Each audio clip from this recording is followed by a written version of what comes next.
All right, so I mentioned the book Convict Conditioning, one of the previous videos.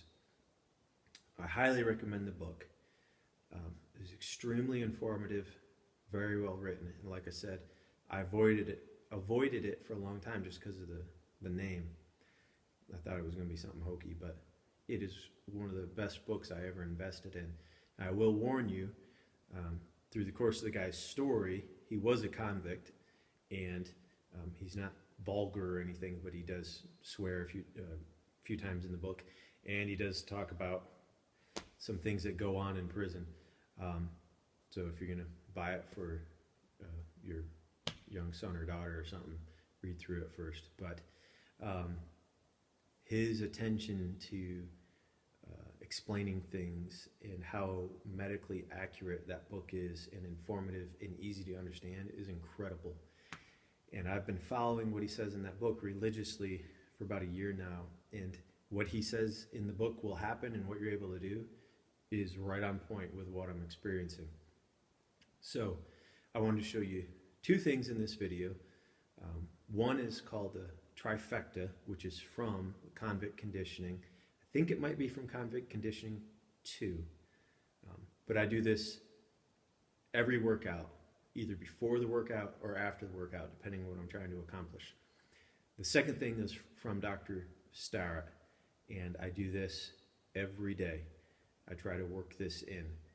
This is one of those things that I should have put on the other video with things you can do at work, but people will notice you doing this, and I was trying to show you things that you could do that no one would even notice. So I'll start with that. What you want to do with what Dr. Starrett's talking about is you should be able to do a full range of motion squat. I'm going to do another video just on squatting, so I'm not going to give a lot of detail in this. But every day, throughout the day, whenever I have an opportunity to, I squat all the way down to here.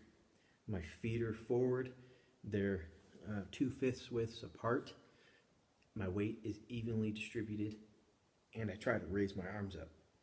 So I am solely working on my feet balancing me. I'm not squeezing my knees or holding my arms out. Okay, so what that looks like from the side is right here. Arms up overhead. You're going to start off having to hold on to something, and then your knees, and then arms out in front of you. And then eventually you want to have your spine strong enough that it can hold you up. Now, you're saying you're going past parallel, your knees are going forward, all these things that a traditional personal trainer would tell you. Just go to mobilitywod.com, look up the videos from Dr. Starrett. He will explain to you why all those other theories are bogus, why this makes so much sense, and why you should do it and how. So that being said, I try to do that every day. People at work know I'm weird. They just ignore me when I'm doing it. You can just do it at the gym. You can do it when you're home. You're going to have to work up to it. It amazes me the amount of people, young and old, that can't squat down. They've lost that range of motion, and they didn't even realize it.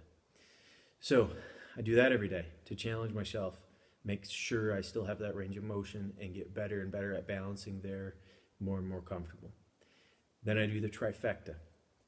I either do it as a quick warm-up at the beginning of my workout to activate all the muscles and tell them it's time to get going. You've been lazy all day, let's go do something. Or I do it at the end of my workout where I may hold the postures for a while longer, just try to balance, just try to increase my range of motion and just relax and cool off. So at the beginning of my workout, I'm squeezing, I'm tensing, it's 10 seconds at a time, and I'm just squeezing. I want those muscles to get blood flow and the proprioceptors, the nerves, to start to fire. At the end of my workout, it's calm, relax. Try to relax into it, open up, and get further into the range of motion. It's called the Trifecta because it's 3 movements that encompass all your planes of motion. So the first one is an L sit. You can do this in a chair if you're not strong enough to hold yourself up, and just grab the bench or the chair and just try to squeeze your legs as high up as you can. Eventually work yourself to the floor. gonna have to find my balance spot here, okay? Hold yourself up.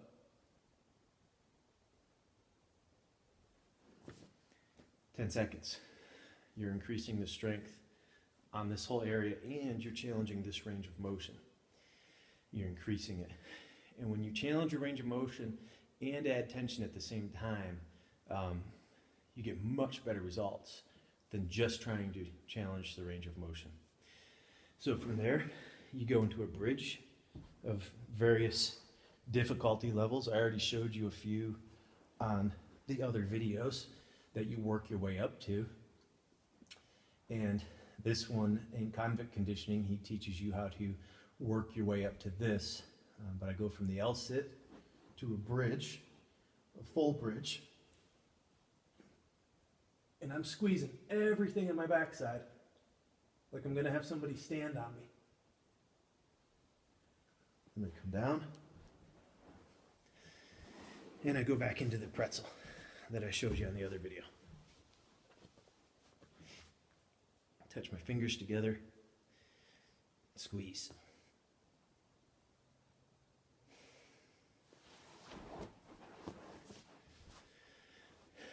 Switch sides.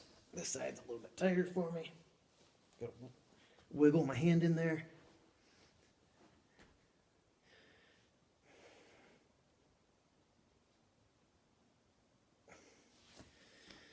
And that's literally how long it takes if you're just doing 10 seconds on each one to activate.